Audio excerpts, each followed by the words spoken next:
تبسم للحياة تساءل قل أين الطريق لا تحزن تفاءل هو الله يرضيك Bismillahirrahmanirrahim. Assalamualaikum warahmatullahi wabarakatuh. Alhamdulillahi rabbil alamin. Wassalatu wassalamu ala sayyidil mursalin sayyidina wa maulana Muhammadin wa ala alihi wa sahbihi ajma'in wa ba'd. Jamaah sekalian yang saya hormati, saya cintai dan saya banggakan, senantiasa doa saya mudah-mudahan kita semuanya yang hadir pada malam hari ini senantiasa selalu ada di dalam lindungan dan pertolongan Allah Subhanahu wa taala. Puja, puji dan syukur kita panjatkan kehadirat Allah Subhanahu wa taala atas berbagai macam nikmat yang Allah berikan kepada kita, sehingga alhamdulillah pada malam hari ini di malam Ahad kembali kita sama-sama dapat hadir duduk dan bersilaturahmi di majelis taklim kita ini. Mudah-mudahan setiap langkah kaki kita menuju tempat ini, hadir dan duduknya kita, ngaji dan silaturahminya kita, kesemuanya akan mendapat ganjaran dan balasan pahala dari Allah Subhanahu wa taala. Allahumma shalli ala sayyidina Muhammad wa ala ali sayyidina Muhammad. Salawat dan salam kita sampaikan, kita hadiahkan dan persembahkan kepada junjungan kita Nabi besar Muhammad sallallahu alaihi wasallam. Jamaah sekalian yang saya cintai dan saya hormati, sejenak kita pasang telinga kita, kita buka pintu hati kita, kita simak, kita telaah dan kita pelajari apa yang akan kita bahas pada pengajian kita malam hari ini. Ada satu keterangan yang datang dari Sayyidina Umar radhiyallahu taala anhu. Kata beliau, innallaha ta'ala katama sittatan fi sittatin. Sesungguhnya Allah Subhanahu wa taala merahasiakan dan menyembunyikan 6 perkara fi sittatin pada 6 perkara yang lainnya. Ada 6 perkara ini merupakan rahasia Allah dan kita enggak tahu. Nah, apa saja yang dirahasiakan oleh Allah Subhanahu wa taala terhadap diri kita, inilah yang akan menjadi bahasan pada pengajian kita di malam Ahad ini. Yang pertama, kata Sayyidina Umar radhiyallahu taala anhu, kata ma'ar-ridha fi ta'atin. Allah Subhanahu wa taala menyembunyikan dan merahasiakan keredoannya fi ta'atin pada ketaatannya seseorang. Sebegitu khusyuknya kita sholat, sebegitu khusyuknya kita beribadah, sebegitu banyaknya perbuatan baik yang kita lakukan, di sisi lain kita nggak tahu apakah seluruh ibadah kita, apakah seluruh kebaikan yang kita lakukan Allah ridho apa enggak. Dan ini adalah merupakan rahasia Allah. Nah, pertanyaannya, kenapa dari seluruh ketaatan yang kita lakukan, dari seluruh jenis ibadah yang kita kerjakan, segala perbuatan baik yang kita lakukan, sementara Allah Subhanahu wa taala merahasiakan dari kebaikan kita itu, dari ketaatan itu. Nah, seandainya Allah ngasih tahu sama kita, Bang Haji Opik, kata Allah, aku redha sama kamu dari seluruh ibadah yang kamu lakukan, ketaatan yang kamu kerjakan, kebaikan-kebaikan yang kamu perbuat, kata Allah, aku redha sama kamu Haji Opik. Haji Opik girang enggak? Girang. Oke. Yang dikhawatirkan ketika kita merasa mendapatkan ridho dari Allah Subhanahu wa taala, akan timbul rasa bangga di diri kita. Akan timbul sifat wujub pada hati kita. Lebih dari itu, karena sudah merasa dapat ridho dari Allah, akan timbul kesombongan kita. Maka sekuat apapun, sehusu apapun ibadah kita, sebanyak apapun perbuatan yang kita lakukan dari perbuatan-perbuatan baik, tetap semuanya Allah rahasiakan keridhoannya. Nah, intinya kita enggak tahu apakah Allah ridho sama kita, apa Allah murka sama kita, itu kita enggak tahu. Nah, Allah rahasiakan keridhoannya kepada kita dari seluruh ibadah yang kita lakukan, dari kebaikan yang kita kerjakan, agar senantiasa kita berupaya semaksimal mungkin, berusaha semaksimal mungkin untuk terus memacu diri kita untuk terus beribadah kepada Allah. Lalu kapan kita akan tahu bahwa Allah itu redha dari segala ketaatan kita, dari segala ibadah kita, dari segala perbuatan baik kita? Kapan kita akan tahu kalau Allah itu redha? Nah, nanti pada saat kita menjalani kehidupan alam barzakh baru kita tahu. Nah, ketika kita menjalani kehidupan alam barzakh dan alam kubur kita menjadi taman surga, oh iya, ternyata seluruh ibadah yang kita lakukan saat hidup di dunia, kebaikan-kebaikan yang kita kerjakan saat hidup di dunia, ternyata Allah ridho. Apa buktinya? Kubur kita menjadi taman surga. Oh, ternyata ketika kita menjalani kehidupan alam barzakh, lubang kubur kita jadi emposan neraka. Diempos kita tiap hari di lubang kubur. Oh, ini ternyata pada saat kita hidup di dunia, segala kebaikan kita, ibadah kita, ketaatan kita yang kita lakukan bukan karena Allah. Buktinya apa? Lubang kubur kita jadi lubang neraka. Nanti baru akan kita tahu. Nah, tugas kita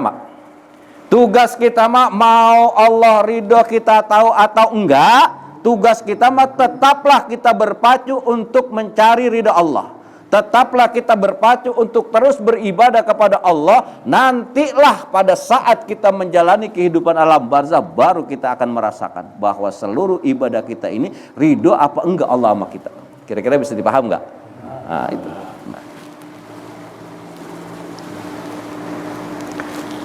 Wa katama al-ghadaba fi ma'siyatin. Kemudian yang kedua yang Allah Subhanahu wa taala rahasiakan kepada kita, al-ghadaba, kemarahan dan kemurkaannya Allah rahasiakan fi ma'siyatin, pada saat kita melakukan maksiat. Enggak pernah Allah zahirkan. Enggak pernah Allah menzahirkan kemarahannya kepada kita, walaupun diri kita ini berbagai macam dosa dan kemaksiatan kita lakonin. Nah, andai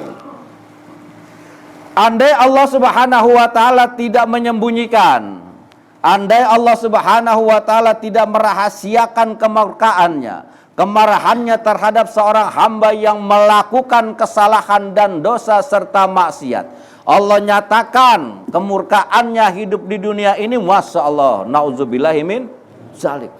Contoh, saudaraku, ketika mata kita melakukan maksiat, dua mata kita ini melakukan maksiat, kemudian Allah menzahirkan kemurkaannya, nggak usah berat-berat, Allah kasih mata kita tumbuhan kiri kanan, berat nggak kira-kira? Bisul kiri kanan di mata kita, gara-gara mata kita pakai maksiat, kira-kira berat nggak kita? Telinga yang suka kita pakai untuk mendengarkan gibahnya orang lain, kita pakai mendengar hal-hal yang buruk, kemudian kata Allah, aku buktikan kemurkaanmu kepadaku, aku buktikan kemurkaanmu kepadamu karena telingamu memakai apa? Mendengarkan gibah orang lain, kemudian telinga kita dikasih bisul segede-gedenya dua, berat nggak kira-kira itu? Masya Allah. Bayangkan. Tapi apa? Wa katama al-ghadaba, Allah tetap merahasiakan kemurkaannya, Allah tetap merahasiakan kemarahannya fi maksiatin, ketika ada hambanya yang melakukan perbuatan dosa. Tuh sayangnya Allah sama kita. Ya Allah ya Karim, ya Allah ya Tuhan. Andainya Allah menzahirkan kemurkaannya di muka bumi kepada kita yang melakukan maksiat, udah nggak usah banyak-banyak dan nggak usah berat-berat, Allah zahirkan kemurkaannya sama kita, koreng aja dah. Koreng. Mata kita dikasih koreng, bibir kita dikasih koreng, hidung kita dikasih koreng, mulut kita dikasih koreng, telinga kita, lah hancur kita saudara, muka kita ini. Tapi tetap kemaksiatan dan dosa yang kita lakukan di muka bumi ini, wa katama al-ghadaba, tetap Allah rahasiakan, tetap Allah sembunyikan kemurkaannya. Tapi nanti semuanya akan zahir. Nah saudaraku, ketika kita tidak melakukan sholat kita tinggalin, puasa kita tinggalin, ngaji malam minggu juga enggak. Apa Allah menzahirkan kemarahannya sama kita? Enggak. Lu mau sholat, lu mau puasa, lu mau ngaji, lu mau kagak, silakan. Allah tetap rahasiakan kemurkaannya. Tapi ingat, nanti suatu saat ketika kamu menjalani kehidupan alam barzakh, nih lu rasakan, lobang kubur lu asap mulu, lobang kubur diempos tiap hari disiksa. Tapi untuk di dunia tetap Allah rahasiakan, Allah sembunyikan. Wa katama lailatul qadri fi syahri Ramadan. Hal yang menjadi rahasia Allah dan Allah Subhanahu wa taala sembunyikan kepada kita adalah Lailatul Qadri fi syahri Ramadan. Tepatnya malam Lailatul Qadar yang ada di bulan suci Ramadan. Sepinter apapun kita, saudara, enggak ada yang tahu kapan tepatnya adanya malam Lailatul Qadar. Enggak ada. Ulama hanya memprediksi bahwa Lailatul Qadar itu adanya di malam-malam ganjil. Dari malam pertama, apa tujuannya? Agar kita enggak lolos, agar kita enggak bolong, agar kita enggak ompong untuk melaksanakan qiyamul lail. Lah kalau tahu tepatnya malam Lailatul Qadar, malam ganjil, bisa kita incer itu. Benar enggak? Malam pertama tarawih, malam kedua genap, enggak. Malam ketiga ganjil, tarawih. Nah, dirahasiakan semuanya malam Lailatul Qadar itu tujuannya agar kita umat Islam benar-benar melaksanakan qiyamul lail, siangnya puasa, malamnya maka malam Lailatul Qadar itu adalah merupakan rahasia Allah. Kemudian wa katama auliya'ahu fiha bainan nas, yang termasuk disembunyikan dan dirahasiakan, dan ini adalah merupakan rahasia Allah. Allah sembunyikan itu apa? Auliya'ahu, wali-walinya, piha bainan nas, yang ada di manusia, yang ada di antara kita ini.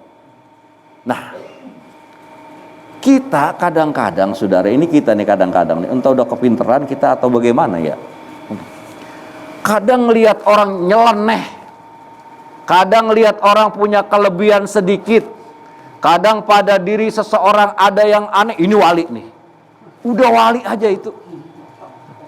Sementara ulama itu mengatakan kepada kita, la ya'riful wali illal wali. Tidak ada yang mengetahui seseorang itu wali kecuali orang yang tahu itu adalah wali juga. Tuh.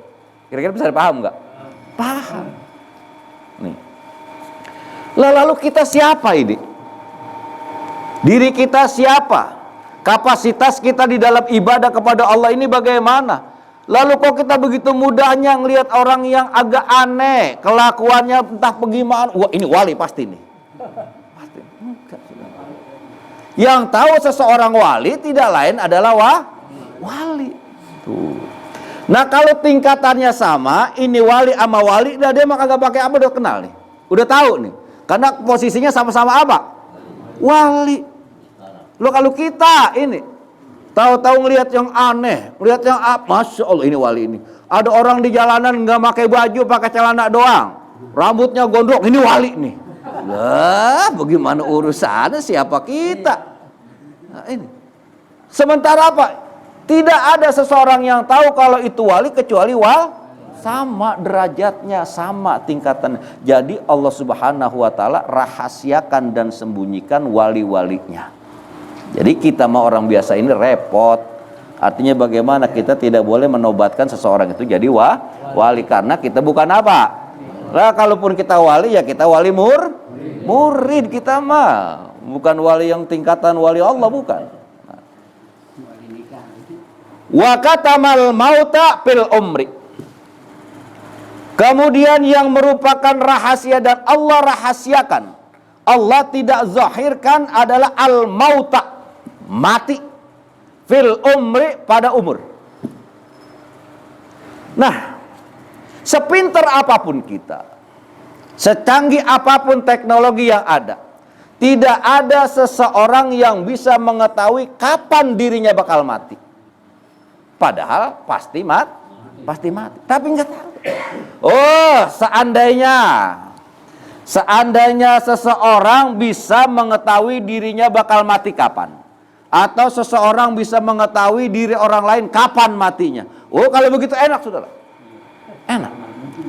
Katakan misalnya saya nih, saya bisa mengetahui kapan diri saya mati. Oh, ternyata masih 30 tahun lagi. Aman nggak kira-kira masih? Hah? Aman saya. Entar aja kira-kira tinggalan 2-3 tahun lagi saya baru tobat. Karena marah. Jatah umur saya itu masih berapa lagi tadi? Masih 30 tahun lagi, masih lama. Ternyata itu kematian adalah merupakan rahasia Allah yang satu siapapun dia tidak akan tahu kapan dirinya akan mati. Nah, pertanyaannya, kenapa Allah Subhanahu wa taala merahasiakan kematian kita? Agar senantiasa kita ini waspada akan kematian itu. Dalam artian mati itu tidak memandang siapa kita. Mati itu tidak memandang bagaimana kondisi kita. Sehatkah kita, sakitkah kita, miskinkah kita, kayakah kita, senangkah kita, deritakah kita. Apabila ajal sudah datang pasti apa? Mati. Nih berjejer nih ya. Berjejer. Saya doang yang kagak senderan nih. Lihat nih. Lah ini yang senderan semuanya mati nggak kira-kira ini? Mati. Yang bersilah mati nggak? Yang senderan di belakang mati nggak? Mati, tapi tahu nggak kita kapan kita bakal mati? Enggak satupun. Ini adalah merupakan rahasia Allah. Nah, Allah rahasiakan kematian kita ini agar senantiasa kita waspada. Waspada dengan cara apa? Ibadah dan ibadah, dekatkan diri kita terus kepada Allah. Dengan satu harapan, apabila kapan datang ajal kita, apabila kapan berakhirnya hidup kita di dunia ini, kita meninggal dunia husnul khatimah. Yang paling berat kan saudara, yang paling repotnya. Matinya bagtah, udah bagtah ghafil. Mati mendadak dalam keadaan lalai. Dalam keadaan lalai karena merasa dirinya sehat, gagah, kaya, nyaman sama kehidupan, pikirannya guma masih lama mati. Berbagai macam maksiat, berbagai macam dosa dia lakukan, dengan berbagai macam harta yang ada dia lakukan kemaksiatan. Tahu-tahu, itu yang repot. Mati dalam keadaan ghafil, mati dalam keadaan Nah, Allah rahasiakan kematian kita ini agar senantiasa kita mempersiapkan diri. Kapan kita dipanggil Allah Subhanahu wa taala, bekal kita udah ada. Bekal amal ibadah, amal soleh sudah kita persiapkan agar satu saat kita dipanggil Allah, nyaman kita. Meninggal dalam husnul jalanin kehidupan alam barzakh, alam kubur jadi taman kelak nanti di kehidupan akhirat kita masuk ke dalam surganya Allah Subhanahu wa taala. Enak nggak kira-kira begitu? Maka untuk itulah Allah rahasiakan kematian kita agar senantiasa kita waspada. Mudah-mudahan apa yang saya sampaikan ada manfaatnya. Wassalamualaikum warahmatullahi wabarakatuh.